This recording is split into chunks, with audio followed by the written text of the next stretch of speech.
কোরআন শরীফে আল্লাহ বলেছেন, ওয়ালাকাদ বাআসনা ফী কুল্লি উম্মাতির রাসূল। মহান আল্লাহ বলেন, আমি প্রত্যেকটা জাতির জন্য আমার পক্ষ থেকে রসুল পাঠিয়েছি। রসুল শব্দের অর্থ হলো, একদিকে বলা যায় পিয়ন, আর একদিকে বলা যায় মেসেঞ্জার। রসুল বলতে একজন শিক্ষক, একজন মাস্টার, যিনি আল্লাহর বার্তাগুলো মানুষের কাছে পৌঁছে দিয়েছেন।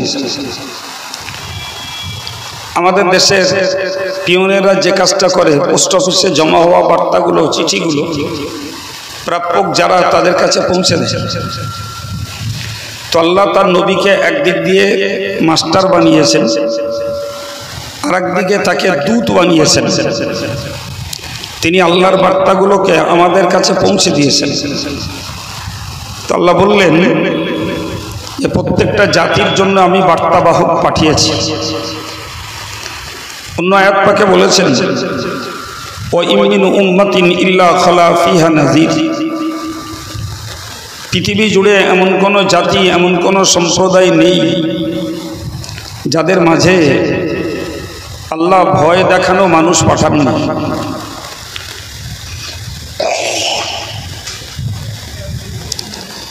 যে মানুষ ভয় দেখাবে, সেই ভয় দেখানেওয়ালা মানুষকে পাঠায়নি। ভয় দেখানেওয়ালা মানুষকে পাঠাননি এমন কোনো মানুষ, এমন কোনো জাতি, এমন কোনো সমাজ পৃথিবীতে আল্লাহ রাখেননি। এমনকি কোরআন শরীফের অন্য আয়াত পাকে আল্লাহ বলেছেন, ওমা কুন্না মুআযযিবিনা হাত্তা নাবআসা রাসূলা। আমি কোনো জাতিকে, কোনো সম্প্রদায়কে আযাব দেই না যতক্ষণ পর্যন্ত সেই সম্প্রদায়কে আমি সাবধান না করি, সতর্ক না করি, ততক্ষণ পর্যন্ত আমি আযাব দেই না। সম্মানিত ভাইরা, আমরা পৃথিবীর কোনো বিপর্যয় বলি, প্রাকৃতিক কোনো দুর্যোগ বলি, আর ব্যক্তিগত জীবনে কোনো দুরবস্থার কথা বলি, সব কিছুর ক্ষেত্রে আল্লাহ পাক আগেই আমাদেরকে সাবধান করেন। তো আল্লাহ সতর্ক করে দেওয়ার পরে তারা যদি সাবধান না হয়, তখনই আল্লাহ পাক তাদেরকে আযাব দেন। তো আমার বলার উদ্দেশ্য হলো, নবীদেরকে আল্লাহ পৃথিবীতে পাঠিয়েছেন আল্লাহর ভয় দেখাবার জন্য, কবরের আযাবের ভয় দেখাবার জন্য, হাসরের বিভৎস কাণ্ডের ভয় দেখাবার জন্য, পুলসিরাত অতিক্রমের ভয় দেখাবার জন্য, জাহান্নামে গ্রেফতার হয়ে পড়ার ভয় দেখানোর জন্য। এই জাতীয় ভয়গুলোকে দেখাবার জন্যই মহান আল্লাহ তার পক্ষ থেকে একদল মনোনীত মানুষকে পাঠিয়েছেন, যারাই হলো মানুষের জন্য গাইডম্যান, মানুষের ড্রাইভার। তারা মানুষের জন্য তারাই হলেন পথ প্রদর্শক। এরপরে যারা নবীর দেখানো ভয়ে ভীত হয়ে, ভয়টাকে বিশ্বাস করে নিজেদের জীবনটাকে গড়তে পেরেছেন, তাদের জন্যই রাসূলুল্লাহ দিয়েছেন জান্নাতের সুসংবাদ। আর যারা নবীর দেখানো ভয়কে উপেক্ষা করেছে, সে ভয়কে বিশ্বাস করেনি, তাদের জন্যই নবী দিয়েছেন জাহান্নামের দুঃসংবাদ। শুকরিয়া আল্লাহর দরবারে, আমরা যারা ইমানদার মুসলমান, ধার্মিক, ধর্মপরায়ণ, আমরা নবীর দেখানো সেই ভয়গুলো আলেমদের মাধ্যম দিয়ে পেয়েছি। পাওয়ার পর আমরা নিজেরা ধার্মিক হয়েছি, আমরা আল্লাহর পথ নিয়েছি। যথাসম্ভব আল্লাহর রসুলের হুকুমকে আমরা পালন করার চেষ্টা করছি, বলুন আলহামদুলিল্লাহ। কিন্তু আমাদেরই আর একদল ভাই, যারা মুসলিম পরিবারে তাদের জন্ম, তাদের শারীরিক সুস্থতা আছে, দেহের ভারসাম্য ঠিক আছে, অর্থকড়ি আছে, সময় সুযোগ আছে, এরপরেও তারা ধর্ম আমলে, ধর্ম পালনে তাদের ভিতরে বেশ খানিকটা অনীহা, অনাগ্রহ, ধর্মের প্রতি তাদের কোনো মনোবৃত্তি নেই। এই যে পার্থক্য, এমনকি খোঁজ করলে পাওয়া যাবে একই পরিবারে হয়তো একই বাপের 3টি ছেলে, একজন 5 ওয়াক্ত নামাজি শরীয়তধারী, তিনিও চাষবাস ব্যবসা বাণিজ্য ছোটাছুটি করে সংসার জীবন নির্বাহ করছেন। আরেকজন ভাই একইভাবে সংসার যাত্রা নির্বাহ করছেন, কিন্তু কোন রকমের জুমার নামাজটা পড়ে, বাকি 5 ওয়াক্ত নামাজের ধারে নেই। আর আরেকজন 5 ওয়াক্ত দূরের কথা, জুমাটাতেও যায় না, 1 ওয়াক্ত নামাজও পড়ে না। তাহলে একই পরিবারের একই মায়ের 3টি সন্তান, 3 জনের ধর্মীয় অ্যাক্টিভিটিস, ধর্মীয় কর্মদক্ষতা 3 রকম। কথা বোঝা যাচ্ছে কি? হ্যাঁ, তাহলে এই যে মানুষগুলো ধর্ম করছে না, এদের পয়সার অভাব নয়, এরা অসুস্থ নয়, এদের সময়ের অভাব নেই, এদের অভাবটা হলো মনের অভাব। মন তৈরি নেই, আর মন তৈরি না থাকার জন্যই এদের এই দুরবস্থা। সম্মানিত ভাইরা, একটা মন তৈরি করতে গেলে একটা জ্ঞান লাগে, জ্ঞান না থাকলে মন তৈরি হয় না। আর সেই জ্ঞান চর্চার জন্যই এই মজলিসটা, সেই জ্ঞান চর্চার জন্যই।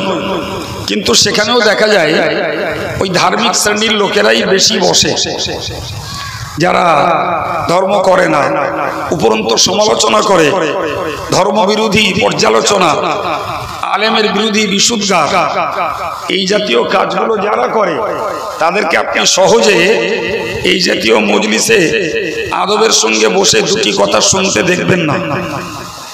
খারাপ বলছে মনে হচ্ছে? তাহলে যারা শোনে না, বোঝে না, দেখে না, তারা কেমনে জ্ঞান সঞ্চয় করবে? বরং তারা ভাবে যে আলেমদের তুলনায় তারা অনেক জ্ঞানী। হ্যাঁ ভাই, হতেই পারে, কিন্তু তোমার জ্ঞানের সাবজেক্ট আলাদা আর আলেমদের জ্ঞানের সাবজেক্ট আলাদা।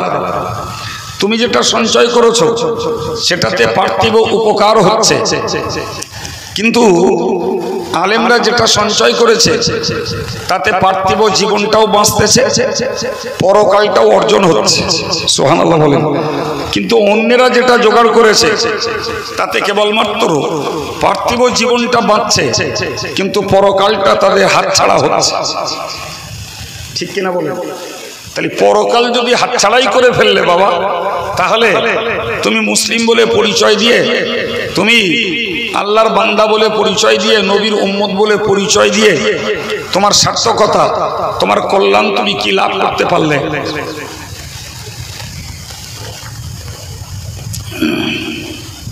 সম্মানিত ভাইরা, সেই জন্যই আমি আপনাকে গোড়ায় বলেছি যে আল্লাহ নবী এবং রসুলদেরকে পাঠিয়েছেন মানুষকে ভয় দেখানোর জন্য, আল্লাহ পাকের পথ দেখানোর জন্য, এবং মানুষকে জাহান্নাম থেকে মুক্ত করে জান্নাতের রাস্তা দেখাবার জন্য। যাদের ইচ্ছা হয়েছে তারা সেটাকে সঞ্চয় করে কাজ করছেন, যাদের ইচ্ছা হয়নি, মন নেই, তারা সঞ্চয় করে না, কাজের প্রতিও আমলের প্রতিও তাদের মনোযোগ নেই। জি সম্মানিত ভাইরা, এই নবীদের মধ্যকার সর্বশেষ নবী হিসাবে আল্লাহ পাঠিয়েছেন আমাদের নবীকে। সুবহানাল্লাহ বলে।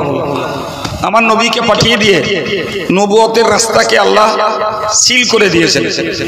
নবুয়তের রাস্তায় আল্লাহ নো এন্ট্রি বোর্ড লাগিয়ে দিয়েছেন যে আর কোন নবী পৃথিবীতে আসবে। কিন্তু কিয়ামত পর্যন্ত নবীর রেখে যাওয়া কাজ করবে আলেমরা, আর আলেমদের থেকে শুনে কাজ করবে প্রত্যেকটা সাধারণ জনগণ। ডিউটি কারোর ছাড় নাই। মসজিদের ইমামের বেরিয়া, আলেমের এরিয়া সাধারণ লোকের তুলনায় বেশি, কিন্তু সাধারণ লোকগুলো একেবারে দায়িত্ব মুক্ত নয়। যেমন রাসূলুল্লাহ বলেছেন, বাল্লিগু আন্নী ওয়ালাউ আয়া, তোমরা আমার কাছ থেকে একটা আয়াত যদি শিখতে পারো সেটা অন্যত্র পৌঁছে দাও। কারণ আপনি মসজিদের ইমাম নন, সুতরাং মেম্বারে দাঁড়িয়ে মুসল্লিদের কাছে পৌঁছে দিতে পারেন না। আপনি মঞ্চের বক্তা নন, অতএব মজলিসের শ্রোতাদের কাছে আপনি পৌঁছে দিতে পারেন না।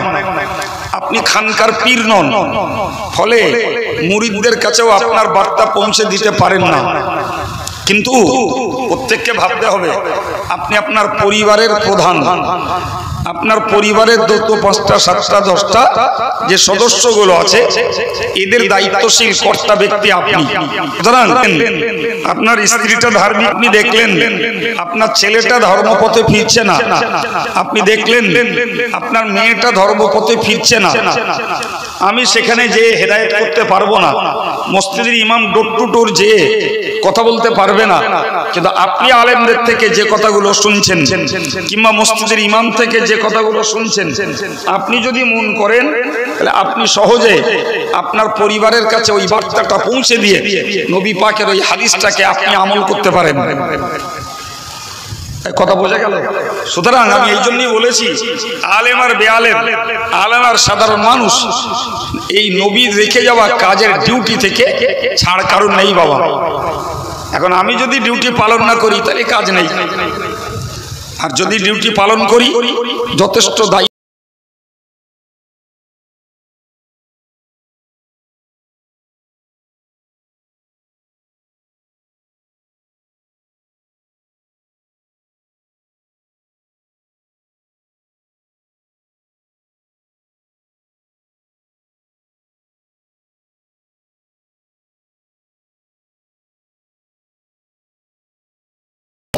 ধর্মের ব্যাপারে তাদের টান নেই, ধর্মের ব্যাপারে তারা উদাস, অমনোযোগী। ফলে আমি যদি একটু কথা খরচ করি তাহলে আমার সাইডের লোকগুলোকেও হয়তো হেদায়েতের কথা দুটো শোনাতে পারি। আব্দুল কাইয়ুমের কাছে ডাইরেক্ট তারা শোনে না, কিন্তু আপনি আব্দুল কাইয়ুমের কাছ থেকে শুনবার পরে সেই কথাটাকে সেখানে থ্রো করলেন, আপনার কথায় তার মনের একটা পরিবর্তন আসতে পারে। সুতরাং দায়িত্ব থেকে মুক্ত আমরা কেউ নই বাবা, কেউ নই। তো আমার বক্তব্য হলো যে আল্লাহ কালে কালে যুগে যুগে অঞ্চল ভিত্তিক, এলাকা ভিত্তিক, গোত্র ভিত্তিক, বংশ ভিত্তিক নবী পাঠিয়েছেন, কিন্তু আমার নবীকে আল্লাহ পাঠিয়েছেন তামাম পৃথিবী সকল মানবের জন্য, এমনকি দানবের জন্য নবী বানিয়ে। জোরে বলুন সুবহানাল্লাহ। সম্মানিত ভাইরা আমার, আমি আপনাকে বোঝাতে চাইছি সেই নবী আজকে যখন পর্দা নিয়েছেন তাহলে নবীর রেখে যাওয়া কাজগুলো করবে কে? আমি সেই কথাই আপনাকে বোঝাচ্ছি। আর এই কাজ যদি আমাদেরকে করতে হয় তাহলে আমাদেরকে এই জাতীয় মজলিসগুলোতে বসে কিছু উৎসাহ, কিছু উদ্দীপনা, কিছু জ্ঞান আমাদেরকে মনে সঞ্চয় করতে হবে। সেইগুলোকে আমরা আমাদের পরিবারে, বন্ধু মহলে, প্রতিবেশী মহলে সুযোগ মতো আমরা ছড়িয়ে দিয়ে তাদেরকেও ধর্মের প্রতি আকৃষ্ট করে নবী পাকের হাদিসটাকে আমরা আমলে আনতে পারি। আমার কথা বুঝতে কষ্ট হচ্ছে? সম্মানিত ভাইরা, আপনি বিষয়টাকে যতটা বুঝেছেন আলহামদুলিল্লাহ। এরপরে আমি কোরআনের আয়াতের তাফসীরের দিকে যাচ্ছি, যে আয়াত গোড়ায় পড়েছিলাম। মহান আল্লাহ বললেন, এই যত নবীকে আমি আল্লাহ পাঠিয়েছি, তিলকার রসুল ফাদ্দালনা বা'দাহুম আলা বা'দ, এই রসুলদের মধ্যে আমি কাউকে কাউকে কারো কারো উপরে শ্রেষ্ঠত্ব দান করেছি। সুবহানাল্লাহ বলে। আমরা সমাজ জীবনে দেখি সবাই মানুষ, সবাই মানুষ। কাউকে আল্লাহ সাদা বানিয়েছেন, কাউকে কালো। লেখাপড়া না শিখলেও কাউকে আল্লাহ অত্যন্ত বুদ্ধিমান বানিয়েছেন, কাউকে তুলনামূলক নির্বোধ। আছে না? নাই। আবার কেউ লেখাপড়ার শিখরে ভিতর দিয়ে খুবই উচ্চ শিক্ষিত হয়েছে, আবার কেউ লেখাপড়া মোটে শিখেনি, আবার কেউ অল্প শিখেছে। তাহলে এই যে মানুষের ভিতরে উঁচু নিচু, মানুষের ভিতরে টানা পড়েন, মানুষের ভিতরে কারুর সম্মান, কারুর কদর বেশি, আবার কারুর কম। আল্লাহ বললেন, সেই মানুষের যারা গাইডম্যান আমি নবীদেরকে পাঠিয়েছি, এই নবীদের মধ্যেও রয়েছে কিছু শ্রেষ্ঠ নবী, শ্রেষ্ঠত্বের অধিকারী, কিছু তুলনামূলক শ্রেষ্ঠত্ব পায়নি। দিয়েছেন কে? আল্লাহ। বলে বললেন আমার আল্লাহ, মিনহুম মান কাল্লামাল্লাহ, নবীদের মধ্যে এমন কিছু নবী রয়েছে যাদের সঙ্গে স্বয়ং আল্লাহ কথা বলেছেন। সুবহানাল্লাহ বলেন। স্বয়ং আল্লাহ কথা বলেছেন। যদিও আল্লাহর কথা বলার পদ্ধতি আছে, কোরআন শরীফে আল্লাহ বলেছেন মা কানা লিবাশারিন আইয়ুকাল্লিমাহুল্লাহ ইল্লা ওয়াহিয়ান। আল্লাহ পাক কোন মানুষের সঙ্গে ওহী ব্যতীত কথা বলেন না। সুতরাং এই কয়েকজন ব্যক্তির নবীর সঙ্গে আল্লাহ কথা বলেছেন। যেমন কথা বলার ব্যাখ্যা বলছি, আল্লাহ পাক কথা বলেছেন হযরত আদম আলাইহিস সালামের সঙ্গে। সরাসরি আল্লাহ নির্দেশ করে আদমকে বলেছেন ইয়া আদম উসকুন আনতা ওয়া যাওজুকাল জান্নাহ। হে আদম, তুমি আর তোমার স্ত্রী দুজনেই জান্নাতে থাকো। ওকুলা মিনহা রাগাদান হাইসু শিইতুমা, তোমাদের যেখানে ইচ্ছা হয় সেখানে যাও, আর জান্নাতের ফলমূল যা ইচ্ছা হয় তা তোমরা আহার করো, ভক্ষণ করো, খাও। ওয়ালা তাকরাবা হাযিহি শাজারা, তবে এই গাছটার কাছেও যেন তোমরা ঘেঁষো না। যদি ঘেঁষো ফাতাকুনা মিনাল যালিমিন, তাহলে তোমরা অত্যাচারীদের অন্তর্গত হয়ে যাবে। এই যে কথাগুলো আল্লাহ বলেছেন, এই কথাগুলোকে আল্লাহ পাক হযরত আদম আলাইহিস সালামকে লক্ষ্য করেই বলেছেন। সুবহানাল্লাহ, সরাসরি আদমের নাম নিয়ে বলেছেন। তাহলে এ থেকে প্রমাণ হয় যে আদম আলাইহিস সালামের সঙ্গে আল্লাহ সরাসরি কথা বলেছেন। সম্মানিত ভাইরা আমার, অন্য আয়াত পাকে এসেছে হযরত মূসা আলাইহিস সালামকে আল্লাহ সরাসরি সম্বোধন করে বলেছেন ওয়া আনা খাতারতুকা ফাসতামি লিমা ইউহা। আল্লাহ বললেন, এই মূসা, আমি তোমাকে নবী হিসাবে নির্বাচিত করেছি। সুবহানাল্লাহ বলেন। ফাসতামি লিমা ইউহা, তোমার কাছে যে আদেশ পাঠানো হচ্ছে ওটাকে তুমি মনোযোগের সঙ্গে শোনো। বলে বললেন ইন্নানি আনাল্লাহ, আমি হলাম আল্লাহ, লা ইলাহা ইল্লা আনা ফাবুদনি, আমি ছাড়া সত্য মাবুদ আর কেউ নেই, অতএব ইবাদত আমারই করো। সুবহানাল্লাহ বলেন। আমরা খুব ভালোই বুঝতে পারছি বাংলা যে এখানে ডাইরেক্ট আল্লাহ সম্বোধন করেছেন সরাসরি। কাকে? কার নাম বললাম? মুসা আলাইহিস সালামের। আমাদেরও নাম নয় আর অন্য কোন নবীর কথাও নয়, ডাইরেক্ট আল্লাহ সম্বোধন করেছেন নবী মুসাকে। মুসা আলাইহিস সালাম যখন তুর পাহাড়ে উঠতে গেলেন, আল্লাহ পাক সরাসরি নবী মুসাকে বললেন ফাখলানা লাইক, হে মুসা, তুমি তোমার জুতো দুটো খোলো। তিনি জুতো পরে উঠছিলেন। ইন্নাকা বিল ওয়াদিল মুকদ্দাসি তুয়া, এই মুসা, তুমি এই যে জায়গাটায় উঠছো এটা একটা পবিত্র জায়গা। সুবহানাল্লাহ। অতএব এই পবিত্র জায়গায় জুতো পরিধান করে ওঠা যায় না। আমরা ভালোই বুঝতে পারছি বাংলা কথা শুনে জি যে মুসা নবী আলাইহিস সালামের সঙ্গে আল্লাহ সরাসরি কথা বলেছেন। আগে শুনলাম নবী আদমের সঙ্গে আল্লাহ সরাসরি কথা বলেছেন। সম্মানিত ভাইরা, আমরা জানি আমাদের নবী মুহাম্মদুর রাসূলুল্লাহ সাল্লাল্লাহু আলাইহি ওয়াসাল্লামকে আল্লাহ পাক নিমন্ত্রণ করে আরশ মুআল্লাতে নিয়ে গেছিলেন। সুবহানাল্লাহ বলেন। এই অথরিটি আর এই অনার, এই সম্মান গোটা জগতের অন্য কোন নবীকে আল্লাহ দেননি। তো নবীকে যখন রাহাবার দিয়ে পথের সঙ্গী জিবরিলকে পাঠিয়ে দিয়ে নবীকে কাবা শরীফ থেকে বাইতুল মুকদ্দাস হয়ে 7 আসমান পর্যন্ত নিয়ে গেলেন। তো 7 আসমানের কাছে পৌঁছে হযরত জিবরিল আমিন রাসূলকে বললেন, ইয়া রাসূলুল্লাহ, এই পর্যন্ত আপনার সঙ্গে আমার থাকার অর্ডার, আর এই পর্যন্ত আমাকে ছেড়ে দেওয়ার নির্দেশ। রাসূলুল্লাহ বললেন যে আমি কিছুই জানি না, চিনি না, ঊর্ধ্ব জগতের কোনো খবর রাখি না, আপনি আমাকে এই পর্যন্ত নিয়ে এলেন, এবার আমার উপায়? তো বললেন, আপনার এই পর্যন্ত আনার দায়িত্ব আমার ছিল, এর পরেরটা কি হবে আল্লাহ জানেন, আমি জানি। রাসূলুল্লাহ ফের রিকোয়েস্ট করলেন যে আপনি আমার সঙ্গে চলুন। মুসা নবী বললেন, এই হযরত জিবরিল আমিন বললেন যে কথা, সেই কথার মানে দাঁড়ালো এটাই। একজন ফার্সি কবি তার সেই কথাটাকে ফার্সিতে এভাবে ব্যক্ত করেছেন, আগার একসার মুয়ে বরতার পারাম ফুরুগে তাজাল্লি বসুজব পারাম।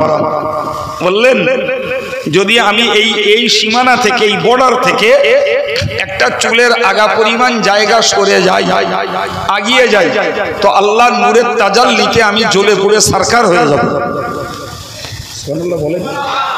জিবরিল জ্বলে পুড়ে সারকার হবেন, এর জন্য সুবহানাল্লাহ নয়, সুবহানাল্লাহ এই জন্য যে জায়গায় নূরের তৈরি ফেরেশতা যেতে পারছেন না, সেখানটায় যাওয়ানোর জন্য নিয়ে যাওয়া হয়েছে আমার নবীকে। আমরা যারা বিতর্ক করি নবী নূরের তৈরি না মাটির তৈরি, এই বিতর্কের ঝড় তুলে রেখেছে বাংলাদেশের বক্তারা, ইউটিউবে ছেড়ে দিচ্ছে তাদের বক্তৃতা। এ নিয়ে আমার দেশের একদল যুবক তারা ওই চাটনি চেটে ওই ঠেলন ঠেলে বেড়াচ্ছে। আমার বক্তব্য যে তুমি যতই বিদেশি চাটনি চাটো আর যতই ঠেলন ঠেলো, জি আমরা যারা বিশ্বাস করি নবী নূরের উপাদানে তৈরি, তোমার সঙ্গে ফাও বিতর্ক করে ব্যাটারি পড়তে রাজি নই। তুমি তোমার বিশ্বাসের জায়গায় থাকো, আমাকে আমার বিশ্বাসের জায়গায় থাকতে দাও। ওর উপরে আমাদের আকীদা আমল কিচ্ছু নির্ভর করছে না, জাস্ট একটা মনের বিশ্বাস। জি, তবে আমি কথা প্রসঙ্গে আপনাদের এই ছোট্ট কথাটা মাথায় দিয়ে দিলাম যে ফেরেশতারা নূরের তৈরি, এটা আমরা জানি। সেই নূরের তৈরি ফেরেশতা যে বর্ডার ছাড়িয়ে আগে গেলে আল্লাহর নূরের তাজাল্লিতে ঝলসে যাবেন বলে তিনি আবেদন করছেন। আমার রাসূলুল্লাহকে ছেড়ে দিলেন, রাসূলুল্লাহর জন্য আল্লাহ পাঠিয়ে দিলেন রফরফ নামক একটি মখমল। রসুল তাতে বসে গেলেন, আল্লাহর হুকুম রফরফ রসুলকে নিয়ে আরশ মুআল্লায় পৌঁছে গেল। আর একটু চিল্লে বলে, আমরা অনেকে ভাবি আমরাও মানুষ, নবীও মানুষ, বড়জন নবী আমাদের বড় ভাই, এর বেশি আর সম্মান করার দরকার নাই। ভাই আমি তাদের জন্য বার্তা কথা কিছু বলবো না, শুধু এইটুকু দোয়া করব যে আল্লাহ তাদের নবীকে নিয়ে ভাবতে বুঝতে এবং নবীর প্রকৃত মর্যাদা জানবার জানতে তৌফিক দেন, বলুন আমিন। সম্মানিত ভাইরা আমার, রাসূলুল্লাহ ওই যে বর্ডার ছাড়িয়ে ঊর্ধ্ব জগতে চলে গেলেন। বাবা এই পাওয়ার যদি আল্লাহ তার নবীর ভিতরে না দিতেন, তাহলে নূরের তাজাল্লিতে ঝলসে যাওয়ার ভয় পেলেন বা ভয় করলেন হযরত জিবরিল আমিন। আর আমার রাসূলুল্লাহ গেলেন অক্ষত, এলেন অক্ষত। একটু চিল্লে বলা যাবে না?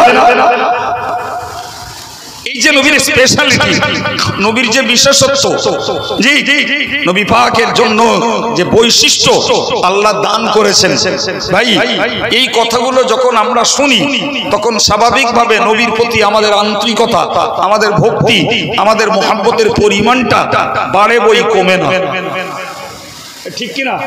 কিন্তু সেই জায়গাগুলোতে বসা আর মন কান দিয়ে কথাগুলো শোনার তো দরকার রে বাবা। জি প্রিয় ভাইরা আমার, আমি আপনাকে বোঝাতে চাইছি, এবার বুঝুন আমার আগের আলোচনার সম্পর্ক। যখন রাসূলুল্লাহ আল্লাহ পাকের দরবারে পৌঁছালেন, তো আমরা জানি সাধারণত সামাজিক একটা সিস্টেম, একটা পদ্ধতি, আত্মীয়র বাড়িতে গেলে কিছু খাবার দাবার, কিছু মিষ্টি মিঠাই, কিছু প্রেজেন্টেশন, কিছু উপঢৌকন নিয়ে যায়। তাদের বাড়ি বাচ্চা কাচ্চা আছে, আমি একটা কুটুম বাড়ি যাচ্ছি, খালি হাতে যাবো। আমার রাসূল জাগতিক কোন খাবার, কোন প্রেজেন্টেশন কিছুই নিয়ে যাননি। রাসূলুল্লাহ যে বললেন আত্তাহিয়াতু লিল্লাহি ওয়াস সালাওয়াতু আত-তাইয়্যিবাত, সুবহানাল্লাহ বলেন। তিনটে বাক্য আল্লাহকে উপহার দিলেন। কটা বাক্য? এ আল্লাহ, আমার সমস্ত রকমের অভিবাদন, আমার দৈহিক ইবাদত বন্দেগী এবং আমার সমস্ত রকমের মানসিক পবিত্রতা সবকিছুই আপনার জন্যই আমি বরাদ্দ করে দিলাম। আর একটু চিল্লে বলে, আমার নিজস্বতা কিচ্ছু নেই আল্লাহ, আমার দৈহিক, আমার মানসিক, আমার ইবাদত আমল সবকিছুই আপনার জন্যই আমি পেশ করলাম। আল্লাহ পাক এত খুশি হয়ে গেলেন, আমার নবীকে পাল্টা ঋণ শোধ করে দিলেন। আসসালামু আলাইকা আইয়ুহান নাবিয়্যু ওয়া রাহমাতুল্লাহি ওয়া বারাকাতুহু।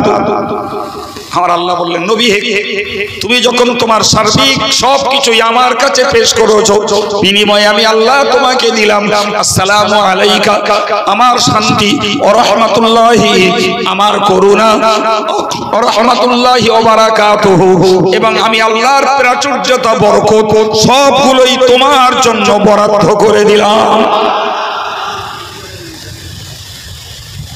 নবী উদারতার পরিচয় দিলেন, দয়ার পরিচয় দিলেন, দিয়ে বললেন আসসালামু আলাইনা ওয়া আলা ইবাদিল্লাহিস সলিহিন। ও আল্লাহ, আপনার দেয়া শান্তি আমি একলা উপভোগ করব না, ওই শান্তি সমস্ত নেককারদের জন্য আমি বন্টন করে দিলাম। আল্লাহু আকবার।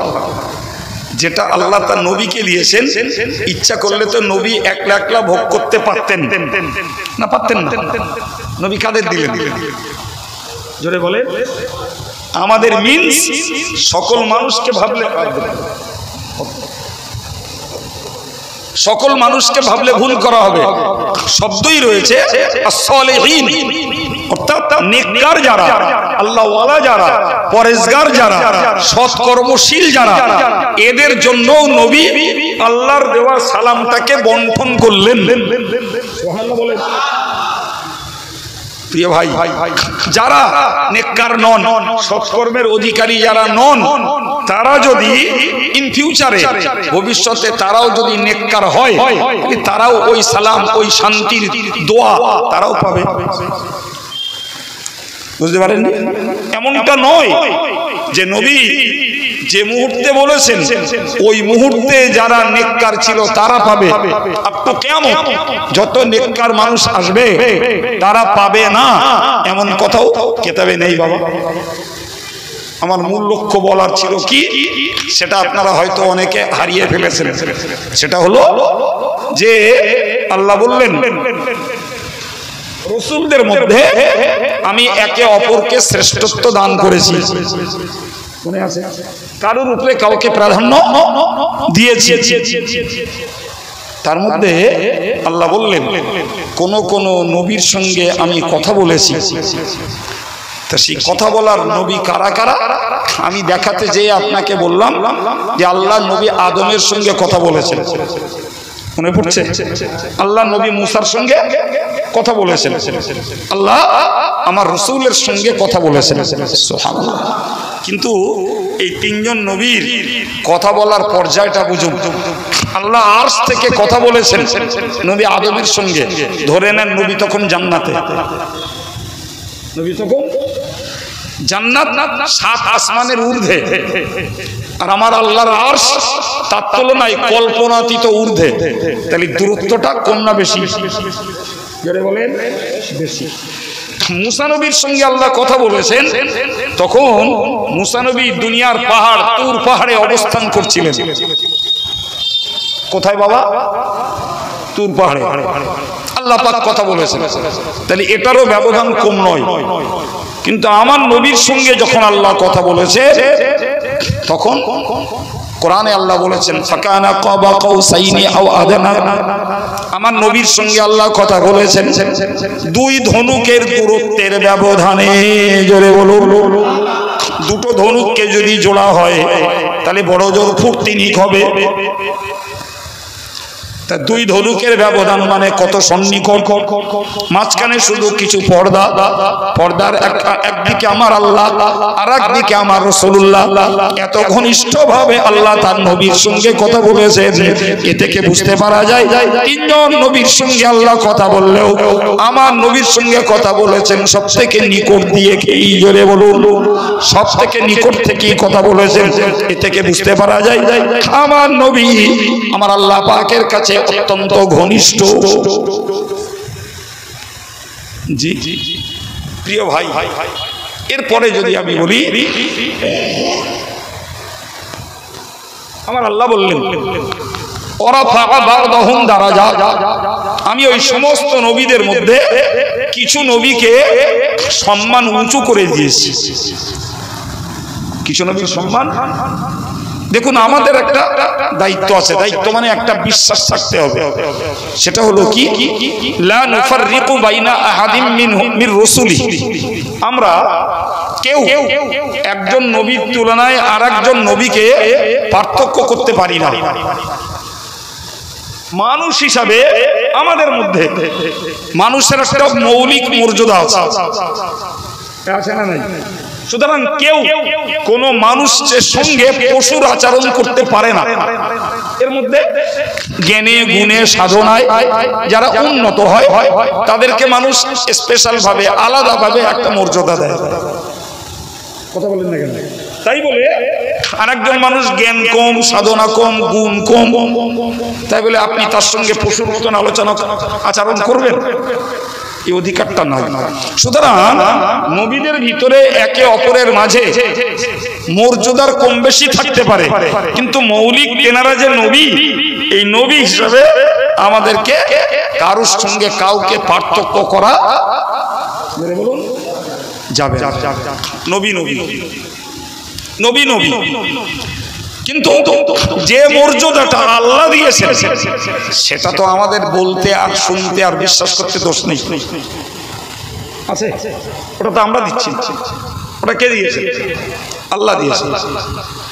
সম্মানিত ভাইরা আমার, ভালো করে মনে রাখুন, আমি প্রসঙ্গত আপনাকে একটা হাদিস শোনাই।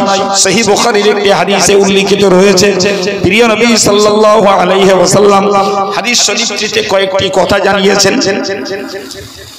কয়েকটি কথা, সেই কয়েকটি কথা এমন পর্যায়ে আমার নবী সাল্লাল্লাহু আলাইহি ওয়াসাল্লাম বলেন যে আল্লাহ উতীতু খামসান, আমাকে এমন 5টা জিনিস দিয়েছেন, লাম ইউতা আহাদুন ক্বাবলি, আমার পূর্বে কোন নবীকে আল্লাহ দেন না। সুবহানাল্লাহ। এটা আমার নবী নিজের বচন, নিজের উক্তি, বুখারীর বর্ণনা, যে আল্লাহ আমাকে এমন কিছু বৈশিষ্ট্য, এমন কিছু গুণ দিয়েছেন যে বৈশিষ্ট্য এবং গুণটা আল্লাহ অন্য কোন নবীকে দেন না। রাসূল করিম সাল্লাল্লাহু আলাইহি ওয়াসাল্লাম বললেন, নাম্বার 1, উতীতু বিজাওয়ামিল কালিম। কি বললেন? রাসূল বললেন যে আমাকে দেয়া হয়েছে একটা গুণ, কথা অল্প মানে বেশি। সুবহানাল্লাহ। আচ্ছা বলে কথা কম কিন্তু মানে বেশি, এই গুণ আল্লাহ দিয়েছেন। আমি যদি এরকম একটা হাদিস বলি 2-4 ঘন্টা লাগবে, যে নবীর ছোট্ট ছোট্ট কথার ভিতরে কত বৃহৎ বৃহৎ বিষয় লুকিয়ে রয়েছে। ভাই আমরা সাধারণত একটা লোক যদি গাদা কথা বলে আমরা ওইটাকে কেউ পছন্দ করি না, এত বকে কেন লোকটা, আমরা এরকম বলি। কোন বক্তা যদি, যারা প্রকৃত ওয়াজ শোনে, কোন বক্তা যদি এক গাদা কথা বলে আর তার জিস্ট 1 মিনিট বা সার কথা 1 মিনিট, সেইটাকে নিয়ে লম্বা চওড়া করে টেনে টুনে 15 মিনিট খাইয়ে দিল। যারা প্রকৃত ওয়াজ শোনা মানুষ, ওই জাতীয় ওয়াজকে তারা কখনো পছন্দ করে না। মানুষ সবসময় পছন্দ করে সময় শর্ট, অল্প সময় জিস্ট কথাগুলো বলো, যারা বোঝার মানুষ তাতেই বুঝে নেবে। তুমি ওই কথাটা 3 বার বলো, সেও ভালো, কিন্তু কথাকে অতিরিক্ত লম্বা করতে যেও না। নবী বললেন আমাকে এই গুণ দেওয়া হয়েছে, উতীতু বিজাওয়ামিল কালিম, আল্লাহ পাক আমাকে অল্প কথায় বেশি অর্থের গুণ দান করেছেন। সুবহানাল্লাহ। সম্মানিত ভাইরা আমার, 2 নম্বরে নবী বললেন জুইলাত লিয়াল আরদু মাসজিদান ওয়া তাহুরা ফাইনামা আদরাকতাস সালাতা ফাসাল্লি। নবী বললেন আমাকে আরেকটা গুণ দেয়া হয়েছে, সেটি হলো কোন নবীর জন্য এই মাটিকে পবিত্র বলে আল্লাহ ঘোষণা দেননি, কিন্তু আমার জন্য আর আমার উম্মতের জন্য এই জমিনটাকে আল্লাহ পাক বলে ঘোষণা দিয়েছেন। সুবহানাল্লাহ। জমিন পাক, অতএব যেখানেই তোমার নামাজের ওয়াক্ত হয় তুমি নামাজ পড়ো, শুধু লক্ষ্য করো সেখানে প্রকাশ্য কোনো নাপাকি আছে কিনা, আর সেই জায়গাটা অন্য ধর্মের নির্দিষ্ট উপাসনালয় কিনা। বুঝতে পারে চোখের সামনে পায়খানা পড়ে আছে, পেশাব পড়ে আছে, ওই জায়গাটায় নামাজ পড়ো না। আর অন্য ধর্মের লোকেরা যে জায়গাটাকে নিজেদের নির্দিষ্ট উপাসনালয় বানিয়ে নিয়েছে, তোমরা ওই জায়গাটাতে নামাজ পড়ো না।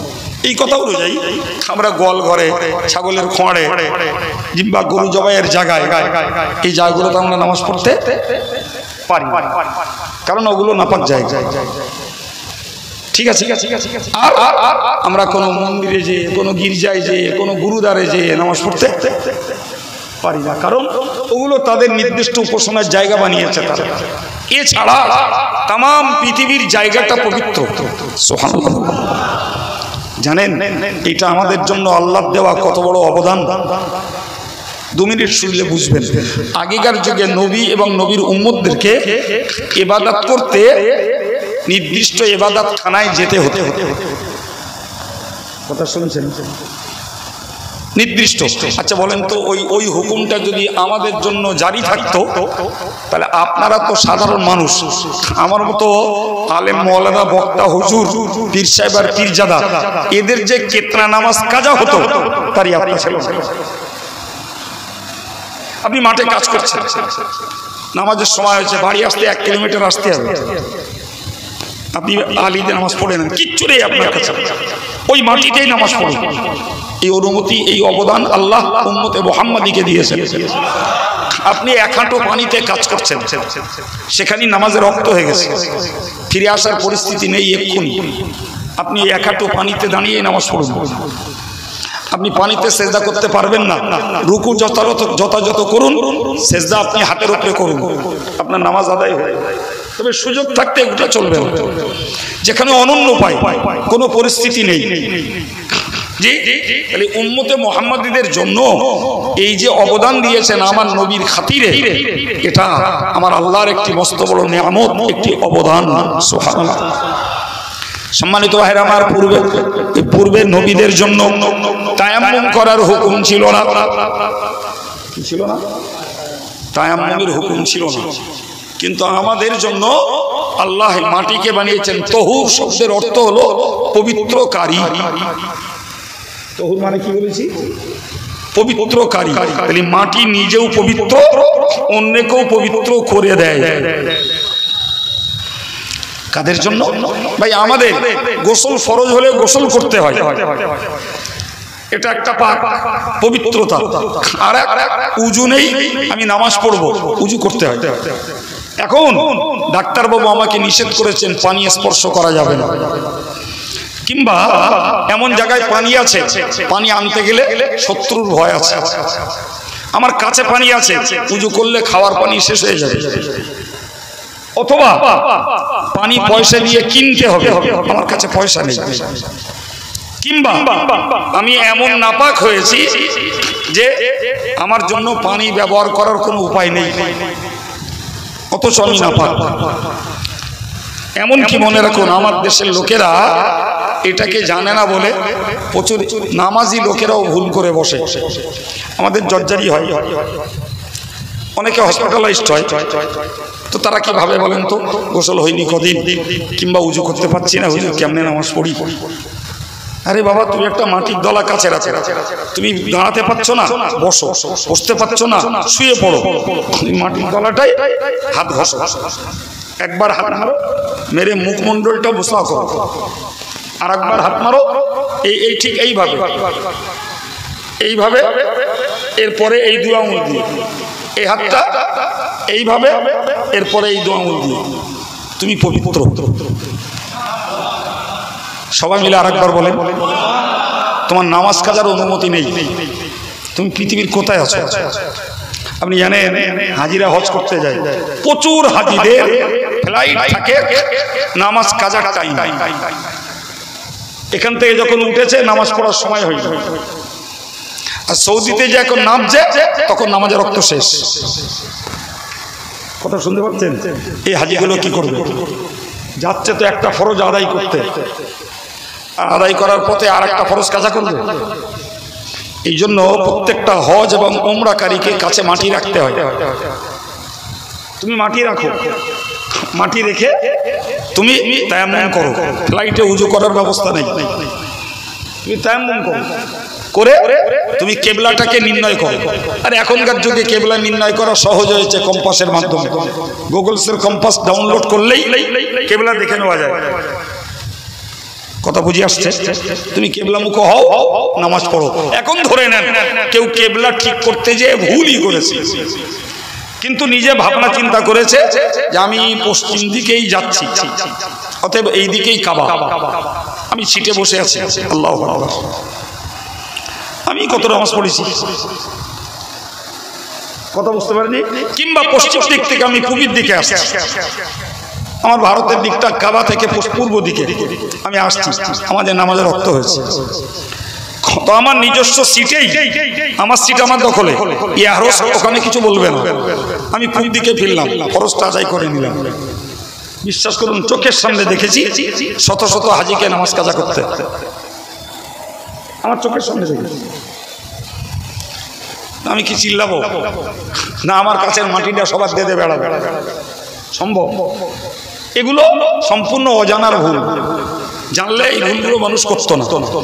আরে মনে ভাবুন, আপনার শরীরে পানি স্পর্শ করা ডাক্তারবাবুর চড়া নিষেধ, আপনার হাতে পায়ে কোথাও ক্ষত আছে, কাটাকুটি, আপনি হাতে ব্যান্ডেজ করে রেখেছেন, খালি জায়গাটা ধুয়ে ফেলুন, ব্যান্ডেজের উপর দিয়ে মোসা করুন ভিজে হাতটাকে, আপনি পবিত্র।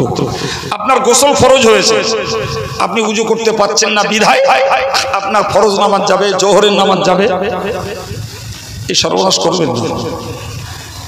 জি, আপনি ওই অবস্থাতেই তায়াম্মুম করুন, কাপড়টা পরিবর্তন করুন, আপনি নামাজ পড়ুন, আপনি নামাজ পড়ুন। নামাজ পড়ার আপনার ছাড় নেই। এমনকি ভুল বুঝবেন না, সত্যটা কি বুঝুন যে অতিরিক্ত ঠান্ডা পড়েছে, অন্য কোনো সমস্যা নেই, ব্যাপক ঠান্ডা, আর আমার সর্দির জার মাসে গোসল করলেই সর্দি অ্যাটাক করবে, ওই অবস্থাতেও আমি স্ত্রী সহবাস করে ফেলেছি, আমি তায়াম্মুম করব, নামাজ পড়ে নেব। তবে যদি কেউ ছুঁতো খোঁজে যে কাইম সাহেব বলে গেলে তখন ঠান্ডা একটু লাগতেছে, তা গোসল করবো আজকে, তায়াম্মুম করে নামাজটা পড়ি, ছুঁতো খুঁজলি আমি জানবো না, আল্লাহ জানবো, কথা বলে আমি জানবো না, কে জানবে? আল্লাহ জানবে। সেখানে পাওনা গন্ডা যথাযথ পাওয়া যাবে। জি, অর্থাৎ কারণটা যথার্থ হওয়া চাই, তাহলে ছাড়, কারণ না থাকলে বিপদ। তো আমার বক্তব্য, আমার নবীকে আল্লাহ যে স্পেশালিটি দান করেছেন, নবীকে আল্লাহ যে বৈশিষ্ট্য দান করেছেন, সেই বৈশিষ্ট্যের ভিতর দিয়েই উম্মতে মুহাম্মাদিরা এই সুযোগগুলো পেয়েছে। সম্মানিত ভাইরা আমার, 3 নম্বরে বলছি, মনে রাখুন, আমার নবী বলেছেন উহিল্লাত লিল গনাইম, হে বিশ্ববাসী তোমরা মনে রাখো, অন্য নবীদের জন্য যুদ্ধের পড়ে পাওয়া মাল হালাল ছিল না। অন্য নবীদের যুগে বিধর্মীদের সঙ্গে কাফেরদের সঙ্গে যুদ্ধ হয়েছে, তো তারা হেরে গেছে, ধরুন হেরে গিয়ে তাদের মাল সামার অর্থ সম্পদ রেখে দিয়ে পালিয়ে গেছে। তো অন্য নবীদের জন্য যুদ্ধের মাল হালাল ছিল না। আমার নবী বললেন, আল্লাহ পাক আমার উম্মতের জন্য যুদ্ধের পড়ে পাওয়া মালকে আল্লাহ হালাল করে দিয়েছেন। এমনকি তার বন্টন নীতি কোরআন শরীফে আল্লাহ উল্লেখ করেছেন। আর যদি নবীর পক্ষ থেকে ঘোষণা হয় মাল যে পাবে তার, সেও একটা বিধান। প্রসঙ্গত এ কথা এখানে রেখে দিয়ে একটা অন্য কথা আপনাদেরকে শুনিয়ে দিই। জি, ইসলামের দ্বিতীয় বৃহত্তম যুদ্ধ ছিল ওহদ যুদ্ধ। এই ওহদ যুদ্ধে কাফেররা আগে থেকে ভালো জায়গাটা নিয়ে নিয়েছে।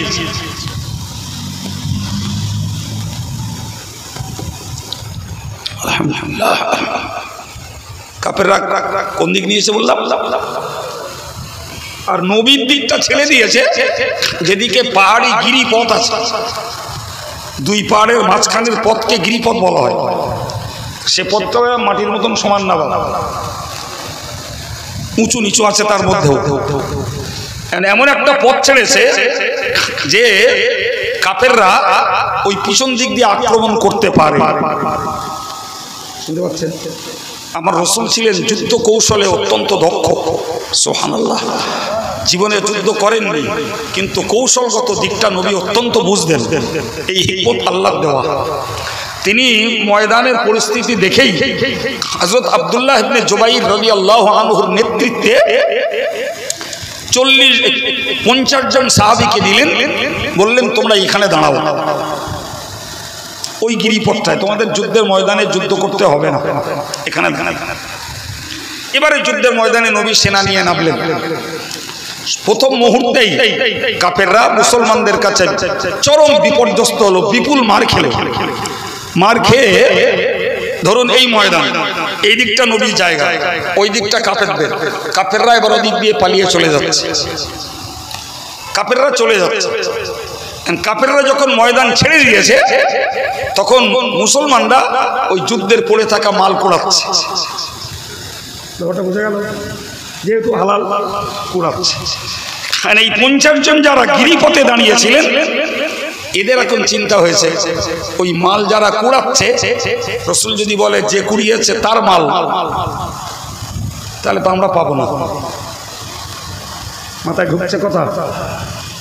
তো এদের মধ্যে 50 জন দুটো ভাগে হলো, এক দলে 40 জন আর এক দলে 10 জন। 40 জনের বক্তব্য হলো আমরাও মাল কুড়াতে যাব। কিন্তু যিনি এই 50 জনের নেতা আব্দুল্লাহ ইবনে জুবাইর রাদিয়াল্লাহু আনহু, তিনি বললেন রাসূলের ওইরকম কোনো আদেশ নেই, অতএব আমি অনুমতি দিতে পারবো না। আর রাসূলুল্লাহর বিধান হলো আতিউল আমির, তোমরা আমিরের নেতৃত্ব মানো। অন্য হাদিসে বলেছেন, বুখারীর বর্ণনা, মান আতাআনি মান আতাআল আমিরা ফাকাদ আতাআনি, যে লোকটা আমার নেতাকে, আমার নির্বাচিত নেতার নেতৃত্ব মানলো, সে প্রকৃতপক্ষে আমাকেই মানলো। অতএব ওই আব্দুল্লাহ ইবনে জুবাইর, যিনি 50 জন তীরন্দাজ সাহাবীর নেতা, তার কথা মানলে কার কথা মানা হবে? নবীর কথা। 10 জন তানার পক্ষে, 40 জন তানার কথাকে অমান্য করলো। ভাই আমরা তো অ্যাভেলেবেল, মানে একদম চলমান জীবনে আলেমকে ভালোবাসি, আলেমের কথা যদি বিরুদ্ধে চলে যায়, সকালবেলা আলেমের খাড়ায় ফেলে তার দোকানে ধুই, এটা আমার জ্ঞান। সকালবেলা কবরে দেই, সন্ধ্যেবেলা শ্মশানে দেই, এ আমাদের কাজ। আমি যে কলসুরে বসে বলছি, এখানেও খুঁজলে এর প্রমাণ পাওয়া যাবে। আমি চিনি এরকম লোকের অনেক লোককে চিনি আমি, যারা কাইম সাহেবকে সামনে পেলে বিরাট বড় আলেম বলে মনে করে, পিছন ঘুরিলি আলাদা দল, আলাদা মত, আলাদা বক্তব্য, আলাদা মন্তব্য, আলাদা সমালোচনা, এরকম করার আসামি এখানেই খুঁজলে আমি দেখিয়ে দেবো চোখে আঙুল দিয়ে দিয়ে। এই লোকগুলো এরা আমার সামনে পড়লে হুজুর হুজুর করে, বাক ফোটে না, বল ফোটে না, তখন কুরুর হাসি হাসে, আর পিছন ফেরালে দুশ্মনী করে সংগঠনের, মাযহাবের, ইমামদের, আলেমদের, পীর ওলিদের। এরকম কপাল পোড়া এখানেও আছে। কি বলতে চাচ্ছেন? বেশি বেশি বলছি মনে হচ্ছে? আমি তো জঙ্গলে বাস করি না, আর কানে তুলো দিয়ে বাস করি না। আমার ডিশ টিভি দেখতে হয় না, ডিশ টিভির এন্টেনা আমাদের ধরাই আছে চারিদিকে। কথা বুঝতে পারছেন না? যে এই হলো আমাদের নীতি। একটু তাদের বোঝা দরকার যে যদি ধর্মীয় ভাবে আব্দুল কাইয়ুমকে আপনি আপনার নেতা বলে মানেন, তাহলে আপনার স্বার্থে ঘা লাগুক, সম্মানে ঘা লাগুক, আপনার অর্থে ঘা লাগুক, আপনি তার সঙ্গে সরাসরি আলোচনা করেন। কিন্তু নেতার নেতৃত্বের বন্ধন গলা থেকে খুলে ফেলবেন না। জানেন তো ঘুড়ির পিছনে দড়ি থাকে, লাটাইটা থাকে যে ঘুড়ি ওড়ায় তার হাতে। তো হাওয়া যখন ঘুড়ির পক্ষে লাগে তখন ঘুড়ি অনেক উপরে ওঠে আর মাথা দোলায়। ও বলতে চায় লাটাইটা ছেড়ে দাও, আমি কত দূর উঠি তুমি দেখো একবার। কথা বলে যদি লাটাই ছেড়ে দেয়, কিংবা বাইরে বাইরে যদি লাটাইয়ের দড়িটা কেটে যায়, ওর জায়গা খানায়, খন্দকে, বাঁশবাগানে, কাদা খোসায়, আর কোথাও জায়গা হয়? কথা বলে না কেন? এই বাংলাটা বুঝতে দেরি হচ্ছে, তাহলে ওয়াজ কি করে বাড়ি যাবে? ঘড়ির দড়ি ছিঁড়লে কোথায় পড়বে? আগান বাগানে, খানা খন্দকে, বাঁশ বাগানে পড়ে ছিন্ন বিচ্ছিন্ন হবে। তো যারা মনে করে আমাদের পিছনে আলেমদের লেজুর লাগবে না, আমাদের পিছনে ইমামদের ধারা লাগবে না, আমাদের পিছনে পীর ওলিদের সম্পর্ক লাগবে না, এদের পরিণতিটা ওই রকম। পিছনে ঘড়ির লাটাই নেই মানে তোমার কেন্দ্র খানা খন্দকে বাঁশ বাগান। সম্মানিত ভাইরা, সেই জন্য নিজের মনের কাছে একজনকে নেতা হিসেবে মান্য করে দুনিয়া এবং আখিরাতের জীবনটা তৈরি করার চেষ্টা করা দরকার। তারই জ্বলন্ত প্রমাণ নেন। রাসূলুল্লাহ নেতা নির্বাচন করে 50 জন তীরন্দাজ সাহাবী দিলেন। মতভেদ করে 40 জন একদিকে চলে গেল মাল কোড়াতে, আর রইল 10 জন। রাসূলের আন্দাজ বাস্তবে খেটে গেল। কি আন্দাজ? রাসূল আন্দাজ করছিলেন যে এই পিছনের গিরিপথ দিয়ে কাফেররা আক্রমণ করতে পারে। ওই দিক দিয়ে পালিয়ে গেল হযরত খালিদ ইবনে ওলীদ রাদিয়াল্লাহু আনহু। তিনি তখনও পর্যন্ত কাফেরদের বীর যোদ্ধা, ওই দিক দিয়ে লোক নিয়ে গিরিপথ দিয়ে পিছন দিক দিয়ে ঢুকলেন আর ঘোষণা করলেন, হে কাফেররা, তোমরা পালিয়ে যেও না, ফিরে এসো। পর্যায়টা কি দাঁড়ালো বলুন দিন? পিছনে কাফের, সামনে কাফের, মাঝখানে মুসলমান। কেসটা বোঝা গেল? মাড্ডা কেরম খাবে বলুন দিন? মাড্ডা কেরম খাবে? দুদিকে তো কাফের। এমন সম্মিত হারা হয়েছে, সাহাবীরা সাহাবীদেরকে মেরেছে। কাফেররা তো মুসলমানদেরকে মেরেছে, আর সাহাবীরা সাহাবীদেরকে মানে চিন্তা করার সুযোগ পাইনি, তলোয়ার ঝেঁকে দিয়েছে। পরে দেখেছে সাহাবীকে মারা হয়েছে। কি কারণে এই সর্বনাশ ঘটেছে? কেন বললাম ঘটনাটা? ওই মালের লোভে। কিসের লোভে? মালের লোভে। অথচ রাসূলুল্লাহ ঘোষণা দেননি যে যুদ্ধের পড়ে পাওয়া মাল যে পাবে তার, এ ঘোষণা বলো নবী দেননি। বরং ওই যুদ্ধ পড়ে পাওয়া মাল রাসূলুল্লাহ পরবর্তীকালে এক জায়গায় করে সমগ্র সাহাবাদের মধ্যে তা বন্টন করেছেন। মাঝখানটায় কাফেরদের কাছে জেতা যুদ্ধ হারে পরিণত হয়েছে। সম্মানিত ভাইরা আমার, আমি হাদিস বোঝাচ্ছিলাম। রাসূল বলেছেন, উহিল্লাত লিল গনাইম, আমার জন্য, আমার উম্মতের জন্য গনিমতের মাল। গনিমতের মাল মানে হলো যুদ্ধের ময়দানে পড়ে পাওয়া মালকে হালাল করে দেয়া হয়েছে। জোরে বলুন, এটি আমার উম্মতের জন্য স্পেশালিটি, এটা বৈশিষ্ট্য। এই বৈশিষ্ট্য আল্লাহ অন্য কোন নবীকে দেননি। সুতরাং নবী দিবস উদযাপন করুন, করছি আমরা, সঙ্গে কিছু প্রয়োজনীয় জ্ঞান লাভ করছি। সম্মানিত ভাইরা আমার, মনে রেখে দিন। এর পরের নম্বরে নবী পাক বললেন, ও সাহাবীরা, তোমরা মনে রাখো, আমার রাসূলুল্লাহ বললেন, বুইস্তু ইলান নাসি কাফা, तमाम পৃথিবীর নবীদেরকে আল্লাহ পাঠিয়েছেন এক একটা গোত্রের জন্য, এলাকার জন্য, অঞ্চলের জন্য, কিন্তু আমাকে পাঠিয়েছেন तमाम জগতের কিয়ামত পর্যন্ত মানুষের জন্য। যে মাস্টারের ছাত্র বেশি, সে মাস্টারের গর্ব বেশি। যে মাস্টারের ছাত্র যত বেশি, তার তৃপ্তি, তার আনন্দ, তার গর্ব তত বেশি। জি, 1400 বছর আগে থেকে দুনিয়া কতদিন আল্লাহ টেকাবেন আল্লাহ জানেন। যতদিন দুনিয়া টিকবে ততদিন পর্যন্ত যত মানুষ পৃথিবীতে আসবেন তাদের নবী আমার নবী। এমনকি জেনেরাও আমার নবীর উম্মত।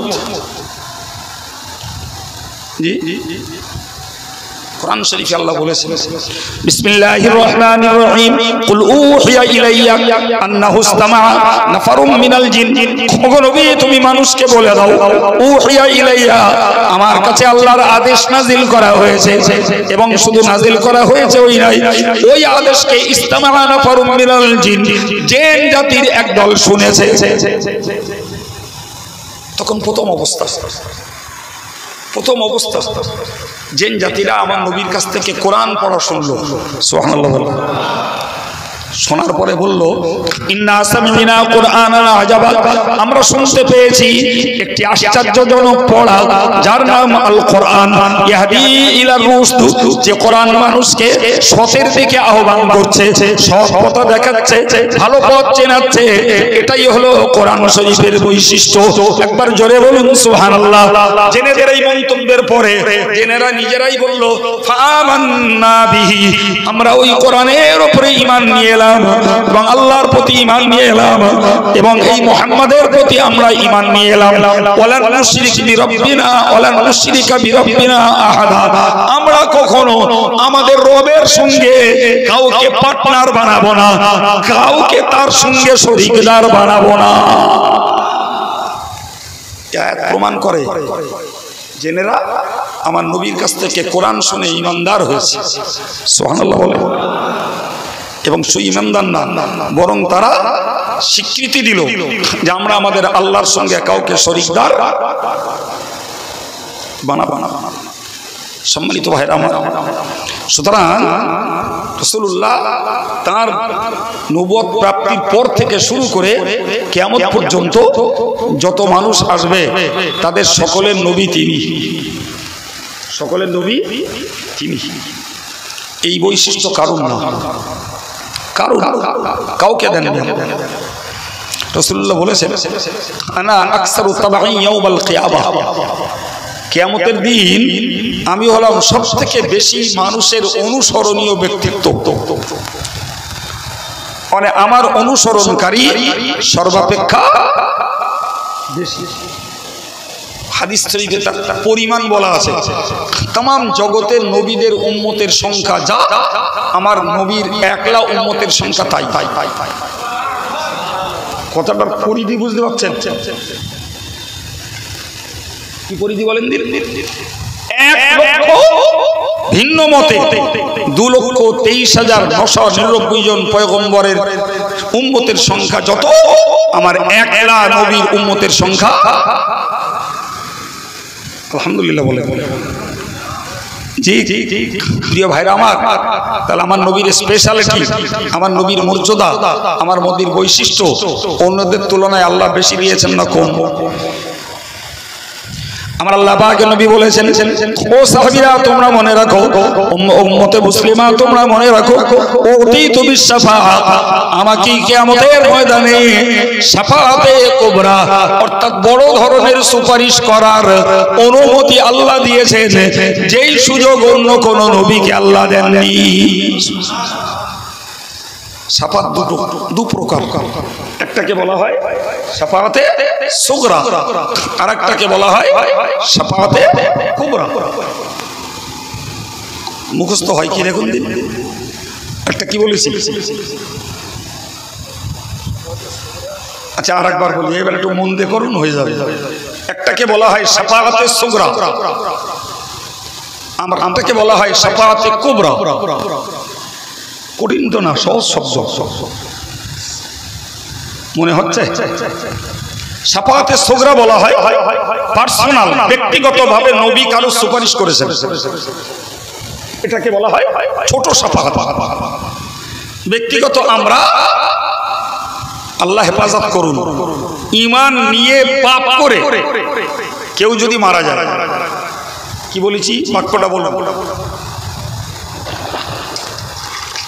ঈমান নিয়ে পাপ করে বিনা তওবায় মারা যায়, ঈমান নিয়ে পাপ করে বিনা তওবায়, এই বিনা তওবায় মারা যাওয়ার জন্য পাপের অনুপাতে তাকে জাহান্নামে ভুগতে হবে।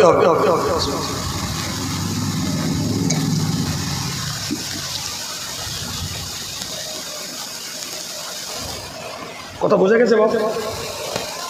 জি, তাহলে পাপের জন্য যারা জাহান্নামের জেল খাটবে, আমার নবীর সুপারিশে তারা জাহান্নাম থেকে বেঁচে জান্নাতের হকদার হবে। যতক্ষণ পর্যন্ত আমার নবীর একজনও উম্মত পাপের জন্য ঈমান থাকা সত্ত্বেও জাহান্নামে ভুগবে, আমার রাসূলুল্লাহ তাদেরকে জাহান্নাম থেকে নাজাত দিয়ে জান্নাতে না নিয়ে যাওয়া পর্যন্ত তিনি জান্নাতে আরাম করবেন না। থেকে আরো একটা জিনিস বোঝা যায়, বাপ জাহান্নামে যাবে, ছেলে জান্নাতে, মা জান্নাতে যাবে, মেয়ে জাহান্নামে, কেউ কারোর খোঁজ রাখবে না, কেউ কারোর খোঁজ রাখবে না। কিন্তু আমার নবী এমন দরদি, কারা জাহান্নামে আছে নবী জানবেন এবং তাদেরকে সুপারিশ করে জান্নাতে না নিয়ে যাওয়া পর্যন্ত নবী জান্নাতে যে আরাম করবেন না। সম্মানিত ভাইরা আমার, মনে রেখে দিন, এই শাফাআতটাকে বলা হয় শাফাআতে সুগরা। কি বলেছি বলেন? এই শাফাআতটাকে বলা হয়, কিন্তু শাফাআতে কুবরা হলো বিচার শুরুর আগে কিয়ামতের মহাময়দানে तमाम পৃথিবীর মানুষগুলো যখন নাবিশ্বাসে উঠবে, সূর্যের তাপে গরমে ঘামে মানুষগুলো যখন জানটা হাঁসফাঁস করবে, এরা তখন ছুটবে। কেউ হযরত নবী আদম আলাইহিস সালামের কাছে, নবী আদমকে যেয়ে বলবে, আনতা আবুনা ও আবুল বাশার, আপনি হলেন আমাদের পিতা, আপনি হলেন মানব জাতির পিতা, দেখুন না আমাদের কি করুণ অবস্থা, আপনি একটু আল্লাহর কাছে সুপারিশ করুন যাতে আল্লাহ পাক বিচারটা শুরু করে। বিচার শুরুর পরে কেউ যাবে জান্নাতে, কেউ যাবে জাহান্নামে, সেটা তখন দেখা যাবে। অন্তত বিচারটা শুরু হোক, হাসরের মাঠের যন্ত্রণা থেকে বাঁচতে পারি, এটাই ভালো। ভাই, যে মানুষটা যখন যে বিপদে পড়ে না, তার বিপদটাকেই সে বড় মনে করে। কেউ মাথার যন্ত্রণায় ভুগছে, সে মনে করে এর মতন যন্ত্রণা আর কিচ্ছুতে নেই, ঠিক কিনা ভেবে বলে। আর যে ক্যান্সারের যন্ত্রণায় ভুগছে, সে মনে করে পৃথিবীর সবথেকে নিকৃষ্ট যন্ত্রণা মাথায় ক্যান্সারের যন্ত্রণা। আর যে মহিলাটা প্রসব যন্ত্রণায় ভুগছে, সে মনে করে এই যন্ত্রণাই মরণ যন্ত্রণা, ঠিক কিনা বলে। হ্যাঁ প্রিয় ভাইরা আমার, কিন্তু একই যন্ত্রণা যদি, এই ভিন্ন ভিন্ন যন্ত্রণা যদি একই ব্যক্তির হতো, তখন বুঝতে পারতো কোনটা কড়া আর কোনটা হালকা। তো মানুষগুলো কিয়ামতের মাঠে আছে, এখন ভাবছে এর থেকেও কষ্ট আর কিচ্ছুতে নেই। কিন্তু আল্লাহ না করুন, যারা জাহান্নামে যাবে তখন তারা বুঝবে যে কিয়ামতের মাঠের কষ্টটা কড়া না জাহান্নামের কষ্টটা কড়া। কিন্তু সেই জায়গায় তো এখনো যায়নি। ফলে এরা আদমের কাছে যে আপিল করবে, আপনি যায় করে বিচারটা শুরু করান। হযরত নবী আদম বলবেন, লাস্তু হুনাকা, আমি ওই জায়গার উপযুক্ত নই, কারণ আমি জান্নাতের নিষিদ্ধ গাছের ফল খেয়েছিলাম। আজকে যদি আল্লাহ আমায় ধরে কি করব, কি বলবো? সর্বোপরি আল্লাহ পাক রেগে রয়েছেন, গাদাবাল্লাহু গাদবান শাদীদা, আল্লাহ পাক কঠিন রাগে রেগে রয়েছেন। আজকে আল্লাহর নাম গফুর নয়, আজকে আল্লাহর নাম গফফার নয়, আজকে আল্লাহর নাম রহমান নয়, আজকে আল্লাহর নাম রহিম নেননি, আজকে আল্লাহর নাম নিয়েছেন কহ্হার, অতি কঠিন, অতি শক্ত। এই অবস্থায় আমি আল্লাহর কাছে সুপারিশ করতে পারবো না। যিনি আদি পিতা, যার আওলাদ আমরা, তিনি দায়িত্ব ছেড়ে হাত তুলে দেবেন, আমার দ্বারা হবে না। একটা কাজ করো, তোমরা নূহ নবীর কাছে যাও।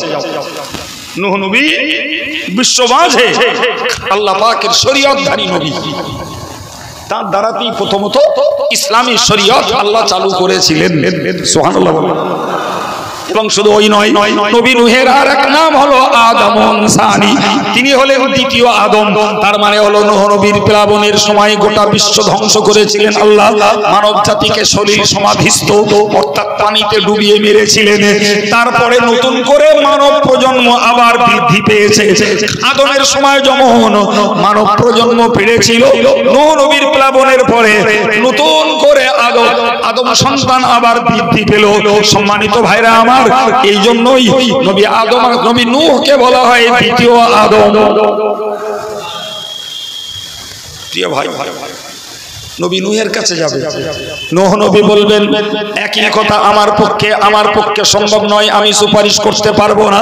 কারণ হলো এটাই, আমাকে আল্লাহ 1 লক্ষেরও বেশি মানুষের জন্য নবী বানিয়েছিলেন। 950 বছর ধরে হেদায়েতের চেষ্টা করেছি, রেজাল্ট পেয়েছি মাত্র 80 জন লোক হেদায়েত হয়েছে। এত সময় পেয়ে এত লোকের মাঝে হেদায়েতের আলো ছড়িয়েছি, অথচ হেদায়েত হলো মাত্র 80 জন। সুতরাং আমি কেমনে আল্লাহর কাছে মুখ দেখাবো? আল্লাহ বড় রেগে রয়েছেন।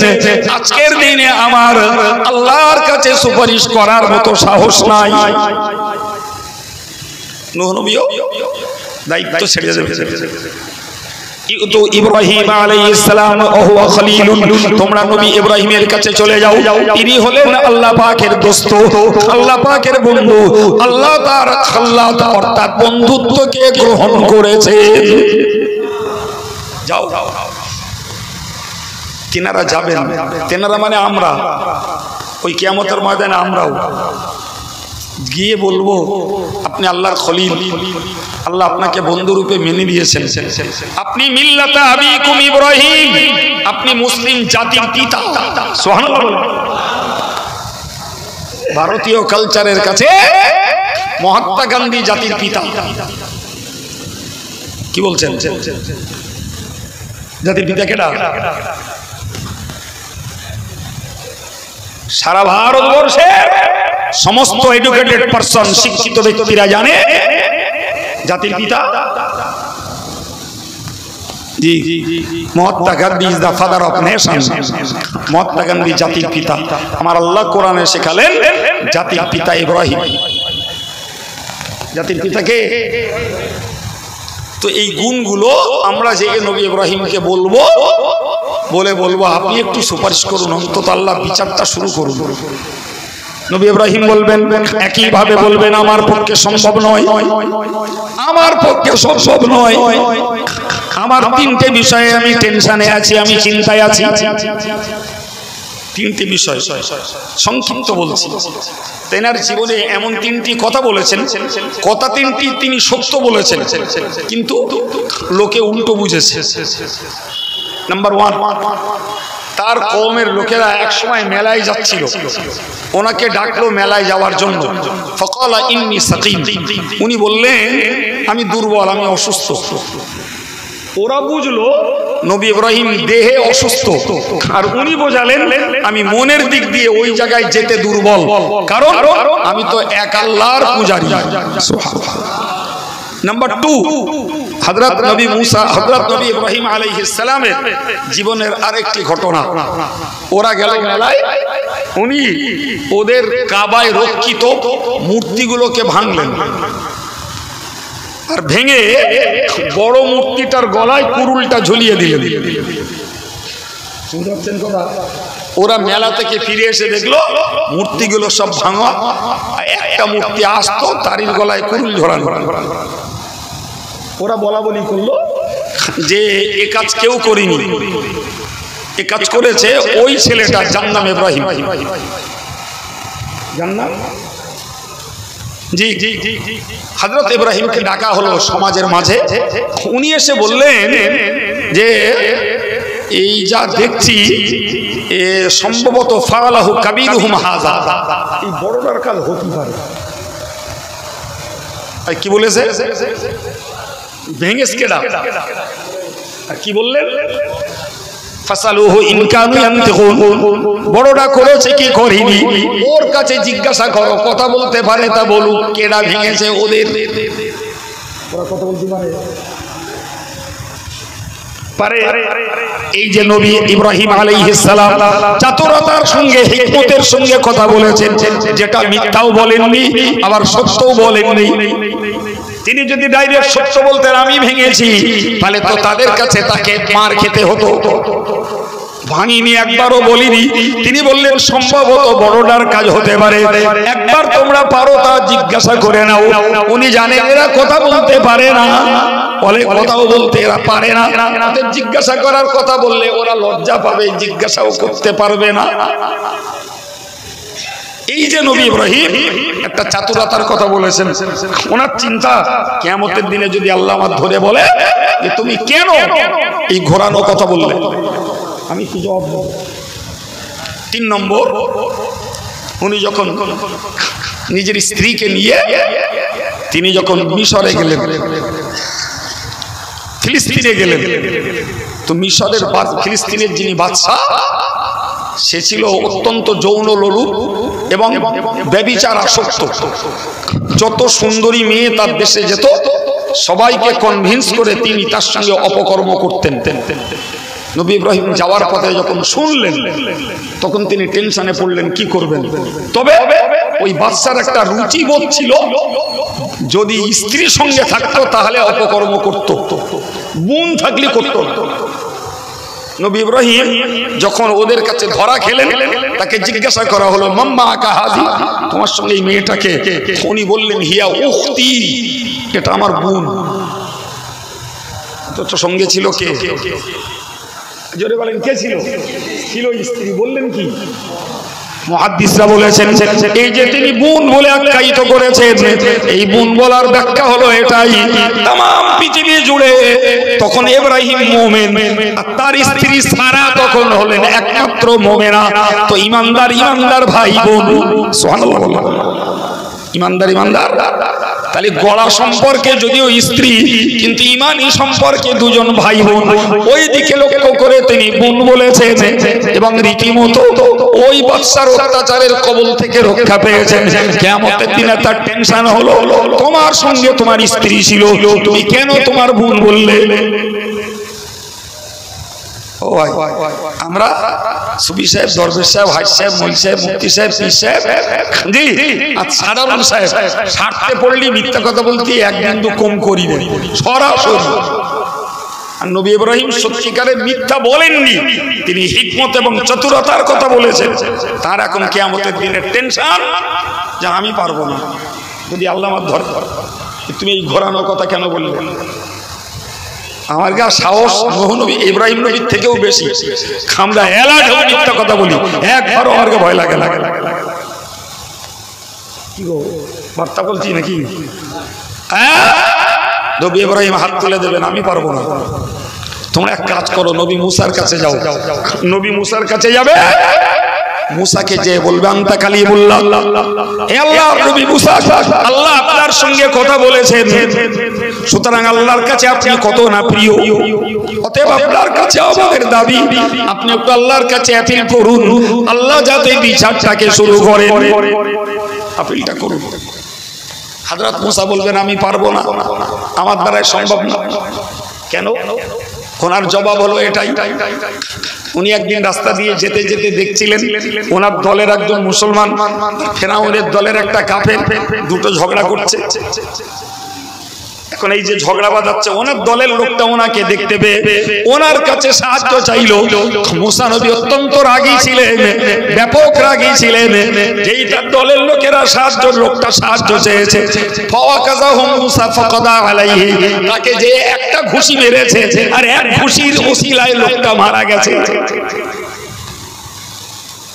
যদিও তিনি বিষয়টাই আল্লাহর কাছে ক্ষমা চেয়েছে, কিন্তু এখন ওনার মনে হচ্ছে যে আজ কিয়ামতের দিন আল্লাহ যদি আমার কৈফিয়ত করে, জবাবটা কি দেব?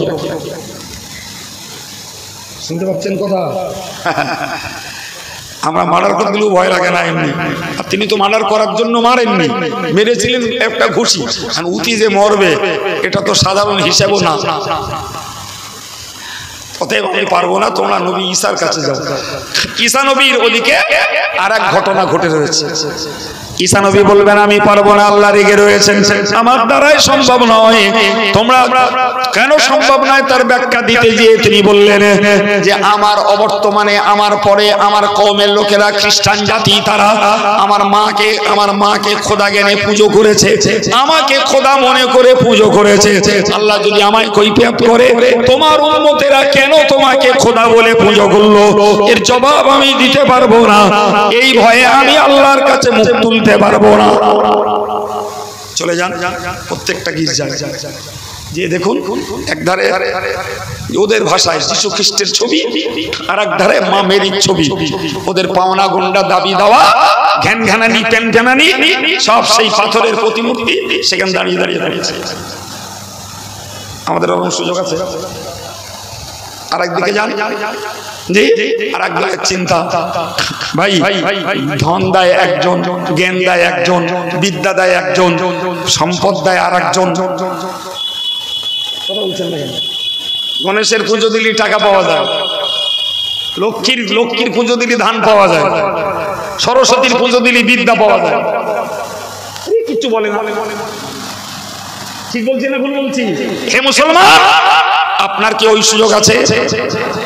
আপনার চাওয়া পাওয়া, কান্নাকাটি, দায় বিদায়, রোগ, রোগের মুক্তি, সম্পদ, রোগের সুস্থতা সবকিছু এক সত্তার কাছে তিনি হলেন আল্লাহ। খ্রিস্টীয় জাতি নাউজুবিল্লাহ মরিয়মকে বানালো ওদের ভাষায় মেরি, আর বলে দিল এটা আল্লাহর স্ত্রী। একটু চিল্লে বলে, আপনাদের জজবাটা তো একটু দেখা যাক। আর ঈসা নবীরে বলল আল্লাহর ছেলে। এই জাতীয় কোন নামগন্ধ মুসলমানের হৃদয়ে রাখতে পারে? কিন্তু এই যে কর্মগুলো করেছে, একটিও ঈসা নবীর বেঁচে থাকার কালে নয়, সব ঈসা নবীর আসমানে উঠে নেওয়ার পরে। বেঁচে থাকা মানে সমাজের মধ্যে থাকা অবস্থায় না। আমার শুধু মাঝে মাঝে মনে হয় আমার দেশের কিছু হাগল পাগল আছে, ধর্মকর্ম কিচ্ছু করে না, পীরের মাজারে যে লুটুপুটি খায়। আর আমাদের দেশে যা আছে বাংলাদেশে তার থেকে বেশি। হালে পড়ে মাজারগুলো ভেঙে দিয়েছে, সেটাও আগুন জ্বলতেছে। আমার দেশে কলকাতায় আছে, দিল্লি আছে, গুজরাটে আছে, মুম্বাইতে আছে, আহমেদাবাদে আছে। আমি ঘুরে দেখে দেখে বলছি, শুধু নাম মুখস্থ করে বলছি। এরা মসজিদ বাদ দিয়ে মাজারে যায়, আর সেখানে যে লুটোপুটি খায়। আমার দেশের আর একদল পাগল আছে, এরা মনে করে নামাজ না পড়ি, শরীয়ত না মানি, আর শরীয়ত বিরোধী কাজ করি, পীরের সঙ্গে যদি সম্পর্ক রাখি উঠি বেড়া পা। ওখানে তেল দিচ্ছে, ফুদায় না তাই মাখতেছে, ওখানে পানি রেখে আসতেছে, পড়ে না তাই খাচ্ছে, ওখানকার ধুলো নিয়ে ঘষিয়ে মুখি মুখি ডলিতেছে। আছে না নাই? আর এগুলো তো সব পীর ওলিদের ইন্তেকালের পরে। ঈসা নবীর ইন্তেকালের পরে খ্রিস্টান জাতি ঈসা নবীকে খোদা জ্ঞানে পুজো করার জন্য যদি আল্লাহর কাছে ধরা পড়ে জাহান্নামে যায়, আমার শুধু মনে হয় এই বর্তমান কালের হাগল পাগল গুলো ধর্মকর্ম না করে এরা যে পীর ওলিদেরকে পুজো দিচ্ছে আর ধুলো ঘষতেছে আর বিনা পড়ায় তেল পানি ব্যবহার করতেছে, এই পীরেদের তো আল্লাহ ধরবে না, ধরবে তো এদের। কাদের ধরবে? তুই পানি ওই পানি রেখে ব্যবহার করতিস, তো ফুঁদেছে পিসে নাকি? আমি কি অনেক দূরের কথা বলছি মনে হচ্ছে নাকি? ওই হায়দার করে বলে বলে একটু কমেছে, ওরাও বলে, আমিও কয়েকবার বলেছি। হয় না? রায়কোলায় হয়, হাড়োয়ায় তো হয়, সবাই জানে। জি প্রিয় ভাই, ঈসা নবী বলবেন আমি পারবো না, তোমরা একটা কাজ করো, নবী মুসার কাছে যাও, এই নবী মুহাম্মাদের কাছে যাও। আবার রাসূলুল্লাহ একবারও কোনো অনুযোগ, কোনো অভিযোগ, কোনো আপত্তি, কোনো ভয়, কোনো ত্রাস কিছুই পেশ করবেন না।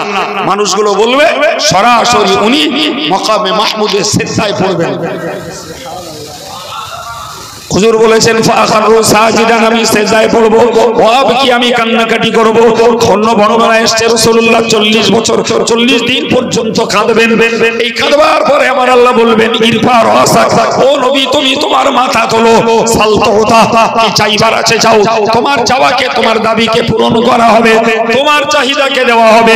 অসফাতু সাফা, তুমি কার জন্য সুপারিশ করবে, তোমার সুপারিশ আমি আল্লাহর কাছে গ্রহণযোগ্য করা হবে। আমার নবী মাথা উত্তোলন করবেন, উত্তোলন করার পরে আমার নবী আল্লাহর কাছে আপিল করবেন, রব্বুল আলামিন তোমার কাছে মিনতি আল্লাহ, তুমি মেহেরবানি করে যদি কিয়ামতের বিচারটা শুরু করতে আল্লাহ, তবে মানুষগুলো হাসরের দিনের কঠিন যন্ত্রণা থেকে নাজাত পেত। এরপর আমার আল্লাহ বিচারের আসন গ্রহণ করে বিচার শুরু করবে। একেই বলা হয় শাফাআতে কুবরা। এটাই হলো বড় সুপারিশ, এটাই এটাই সবথেকে বড় রিকমেন্ডেশন, বিগ রিকমেন্ডেশন, আল্লাহর কাছে বড় নির্ণয় অনুরোধ, আমার সুপারিশে বিচার শুরু হলো। আমার দেশে কিছু মাথা মোটা আছে, তারা মনে করে হাফেজ সাহেব, হাজি সাহেব, মুফতি সাহেব, মৌলানা সাহেব, পীর সাহেব, পীরজাদা সাহেব আমার কাছে সুপারিশ করবে, আমরা অতি জান্নাতে চলে যাব। বলে গালও দিচ্ছে, সুদও খাচ্ছে, সমালোচনাও করতেছে, মিথ্যা কথাও বলতেছে, জি যা ইচ্ছা তাই করতেছে। আর বিশ্বাস কেবলা জিন্দাবাদ, পীরজাদা সাহেব জিন্দাবাদ। মনে করতে অতি পার রে তোর এই কান্টজ্ঞানটা থাকার দরকার। খোদ আমার নবীকে সুপারিশ করতে সেজদায় পড়ে কাঁদতে হবে 40 দিন ধরে। তুমি মনে করলে কি ছেলে রাতের পিঠে? হুদা কাইমেরি খুব ভালোবাসে, হ্যাঁ, কাইম সাহেব বলে দেবে আল্লাহ এটা আমার ভক্ত, তুমি এর ছেড়ে দাও। শফিক ডাক্তার আমাকে ভীষণ ভক্তি করে, আমি শফিক ডাক্তারে বলে দেবো, শফিক ডাক্তার পার হয়ে যাবে। শফিক ডাক্তার আমার এই পীরের মতন দেখে, জি আমি সেদিন ধরা পড়ে যাবো, শফিক ডাক্তার আমার ভালোবাসা বলে পার করবে। তেলের কল, আল্লাহ কোরআনে বলেছেন মানজাল্লাযী ইয়াশফাউ ইনদাহু ইল্লা বিইজনি, কার সেই ক্ষমতা আমি আল্লাহর বিনা পারমিশনে আমার কাছে কেউ কারোর জন্য সুপারিশ করবে? আল্লাহ বলছেন তার মানে কারোর অধিকার নাই কেউ কারোর জন্য সুপারিশ করবে আল্লাহর বিনা অনুমতিতে। সম্মানিত ভাইরা আমার, আমি নবী দিবস উদযাপনের মজলিসে বসে যে কথা আলোচনা করতে করতে এসেছিলাম যে কোরআন শরীফে আল্লাহ বলেছেন ফাদ্দালনা বা'দাহুম আলা বা'দ, আমি আল্লাহ কিছু নবীর উপরে কিছু নবীকে শ্রেষ্ঠত্ব দিয়েছি, মর্যাদা দিয়েছি বলেছিলাম, মনে আছে? সেই কথা বলেই নবীর শ্রেষ্ঠত্ব আর স্পেশালিটি বুঝাতে সহিহ বুখারীর এই হাদিসটাকে বললাম, যাতে কয়েকটা পয়েন্টে প্রমাণিত হয়েছে যে আমার নবীর এমন কিছু বৈশিষ্ট্য আল্লাহ দিয়েছেন যা অন্য নবীকে আল্লাহ দেননি। সৌভাগ্যবশত সেই নবীর উম্মত আমরা, ঠিক না ভুল? জি, ফলে আমাদের শুধু নবীর উম্মত হিসাবে গর্ব করলে হবে না, বরং মনে রাখতে হবে ওই নবীর মান রক্ষা করতে গেলে আমাদেরকে নবীর নির্দেশকে কার্যকর করতে হবে, তবেই নবীর মান রক্ষা হবে।